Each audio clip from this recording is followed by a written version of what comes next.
Film സ്റ്റഡീസിലെ Rashomon എന്നുള്ള മൂവിയുടെ narrative സ്ട്രക്ചറിനെ കുറിച്ചാണ് ഈ ഒരു ഓഡിയോയ്ക്കകത്ത് നോക്കുന്നത്.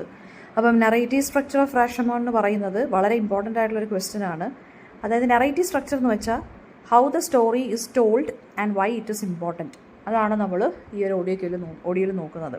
അപ്പോൾ ഈ ഫിലിമിനകത്ത് യൂസ് ചെയ്തിരിക്കുന്നതെന്ന് വെച്ചാൽ ഫ്രെയിം നറേറ്റീവ് സ്ട്രക്ചറാണ്. അതായത് 3 ക്യാരക്ടേഴ്സ് ഉണ്ട്, would cutter, priest and the commoner. ഇവർ 3 പേരും ഒരേ ഒരു ഇൻസിഡൻറ്റിനെ കുറിച്ച് 3 രീതിയിൽ പറയുവാണ്.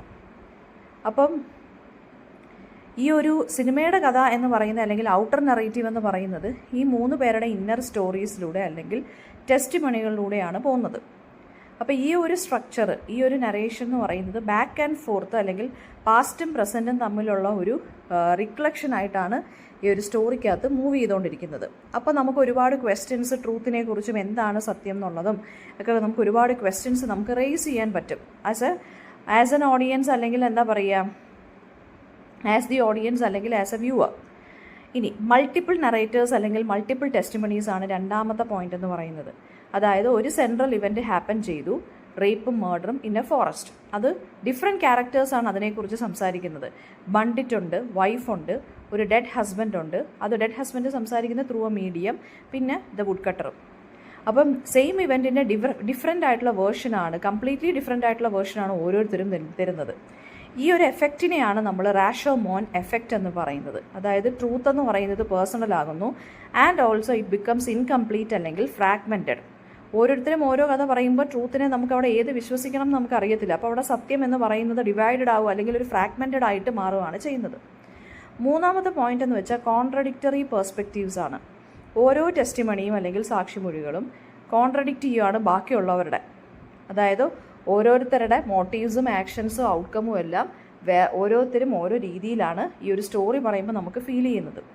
എല്ലാ നറേറ്ററും അല്ലെങ്കിൽ ഓരോ നറേറ്ററും എന്താണ്, അവർക്ക് ഫേവറബിൾ ആയിട്ടുള്ള രീതിയിൽ ആയിരിക്കും അവരുടെ സ്റ്റോറി പ്രസൻറ്റ് ചെയ്യുന്നത്. അതുകൊണ്ട് തന്നെ നമുക്ക് ഒരു വേർഷൻ ഓഫ് ദ സ്റ്റോറിയും കൺഫേം ചെയ്യാൻ പറ്റില്ല.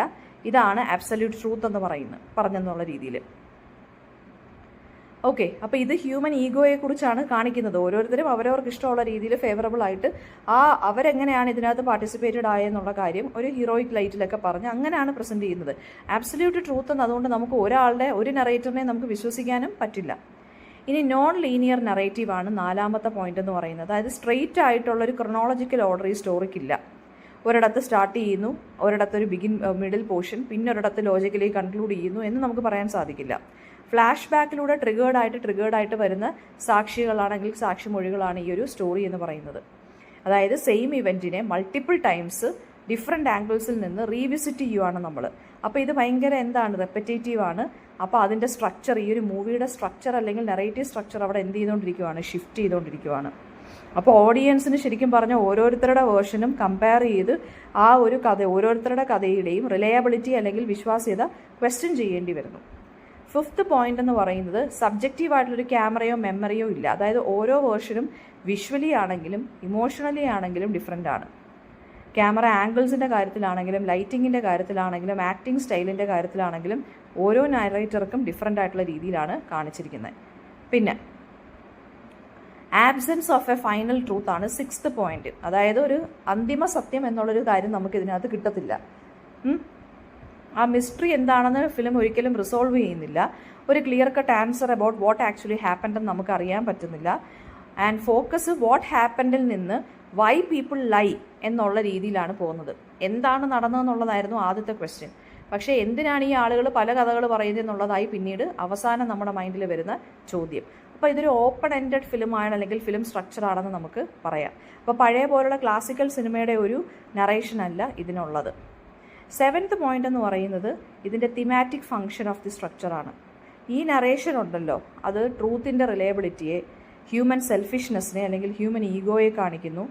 നമുക്ക് സൊസൈറ്റിയിലുള്ളൊരു ട്രസ്റ്റിൻ്റെ ബ്രേക്ക് ഡൗൺ ആണ് അതവിടെ സൂചിപ്പിക്കുന്നത്. അതാണ് ഈ ഒരു ഫിലിമിൻ്റെ മീനിങ് എന്ന് പറയുന്നത്. 8th പോയിന്റ് എന്ന് പറയുന്ന ഫ്രെയിം സ്റ്റോറി എൻഡിങ് ആണ്. അതായത് ഒരു അബാൻഡൻഡ് ബേബിയെ ഒരു ഡിസ്കവർ ചെയ്യുന്നു. അപ്പം തന്നെ ഫിലിമിൻ്റെ ടോൺ മാറുകയാണ്. വുഡ് കട്ടറിൻ്റെ ആക്ട് ഓഫ് കൈൻഡ്നെസ് ഹ്യൂമാനിറ്റിയിലുള്ളൊരു ഫെയ്ത്തിനെ റിസ്റ്റോർ ചെയ്യുന്നു. അപ്പോൾ ട്രൂത്ത് ഇവിടെ അൺക്ലിയർ ആണെങ്കിലും ബാക്കിയുള്ള കാര്യത്തിലോട്ട് പിന്നീട് കഥ എന്ത് ചെയ്യാണ്, വഴിതിരിച്ച് പോവുകയാണ് ചെയ്യുന്നത്. ദെൻ അപ്പോൾ ഇതൊരു പുതിയ വേ ഓഫ് സ്റ്റോറി ടെല്ലിങ്ങിലൂടെയാണ് ഈ ഒരു മൂവി പൊയ്ക്കൊണ്ടിരിക്കുന്നത്.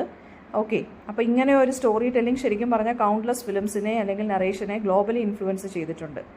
അതാണ് റാഷമോൻ എഫക്റ്റ് എന്ന് തന്നെ പറയാം നമുക്ക്. ഓക്കെ, അപ്പോൾ റാഷമോൻ എഫക്റ്റ് എന്ന് പറയുന്നത് ലിറ്ററേച്ചറിലും സൈക്കോളജിയിലും മീഡിയ സ്റ്റഡീസിലും ഒക്കെ യൂസ് ചെയ്യുന്ന ഒരു ടേമായിട്ട് മാറിയത് ഈ ഒരു ഫിലിമിന് ശേഷമാണ്. അതായത് ട്രൂത്തിന് മൾട്ടിപ്പിൾ ആയിട്ടുള്ളൊരു പെർസ്പെക്റ്റീവ് ഇവിടെ കൊടുത്ത് പറഞ്ഞേക്കുവാണ്. അതായത് ഇവിടെ ട്രൂത്ത് അല്ലെങ്കിൽ നറേഷൻ എന്ന് പറയുന്നത് അൺറിലയബിൾ ആണ്, നമുക്ക് വിശ്വസിക്കാൻ പറ്റുകയില്ല. അപ്പോൾ ഇതൊരു റെവല്യൂഷണറി ആയിട്ടുള്ളൊരു സ്റ്റോറിയാണ്. ഒരു സിംഗിളായിട്ടുള്ള ഒരു റിയാലിറ്റി അല്ല ഇവിടെ പറയുന്നത്, ഒരു അതോറിറ്റേറ്റീവ് ട്രൂത്ത് നമുക്കിവിടെ കാണാൻ സാധിക്കുകയില്ല. അപ്പോൾ ഇവിടെ ഫ്രെയിം നെറേറ്റീവാണ് യൂസ് ചെയ്യുന്നത്, നോൺ ലീനിയർ സ്റ്റോറി ടെല്ലിംഗ് ആണ് നമുക്ക് ഇവിടെ കാണാൻ സാധിക്കുന്നത്. അപ്പോൾ ഈ ഫിലിം ഡയറക്റ്റ് ചെയ്തിരിക്കുന്നത് അക്കീറ കുറോസവയാണ്. മോസ്റ്റ് ഇന്നൊവേറ്റീവ് ആയിട്ടുള്ള ഒരു ഡെവലപ്മെൻറ്റ് വേൾഡ് സിനിമയിൽ നടത്തിയ ഡയറക്ടറാണ് അക്കീറ കുറോസവ ഈ ഒരു ഫിലിമിലൂടെ. അപ്പോൾ ട്രഡീഷണൽ ആയിട്ടുള്ള ഒരു ലീനിയർ സ്റ്റോറി ടെല്ലിംഗ് ഒന്നും അല്ല, ഭയങ്കര കോംപ്ലക്സ് ആയിട്ടുള്ള മൾട്ടി ലെയേഴ്സ് ഒക്കെ ഉള്ളൊരു നറേഷനാണ് ഈ മൂവിക്കുള്ളത്. അപ്പോൾ റിയാലിറ്റി എന്ന് പറയുന്നത് എങ്ങനെ സബ്ജക്റ്റീവായിട്ട് മാറുന്നു എന്നുള്ളതാണ് ഈ മൂവി കാണിക്കുന്നത്. അതായത് എങ്ങനെ റിയാലിറ്റിയെ നമുക്ക് പേഴ്സണലൈസ് ചെയ്ത് പറയാം. അപ്പോൾ അതാണ് ഈ ഒരു മൂവിക്കകത്ത് ഇവിടെ പറഞ്ഞിരിക്കുന്നത്. എന്നാലും സിനിമ തീർന്നാൽ ഇതിനകത്ത് സെൻട്രൽ മിസ്റ്ററി എന്താണെന്നുള്ളത് സോൾവ് ആക്കാൻ നമുക്ക് സാധിക്കുന്നുമില്ല. അപ്പം ഹ്യൂമൻ സൈക്കോളജി വെച്ച് നോക്കിയിട്ടാണെന്നുണ്ടെങ്കിലും നമുക്ക് ഈ മൂവി ഒരു സൈക്കോളജിക്കൽ ആയിട്ടുള്ളൊരു പോയിന്റ് ഓഫ് വ്യൂവിലും കൂടെ ആണെങ്കിലും നമുക്ക് എന്ത് ചെയ്യാൻ പറ്റും, അനലൈസ് ചെയ്യാൻ പറ്റും.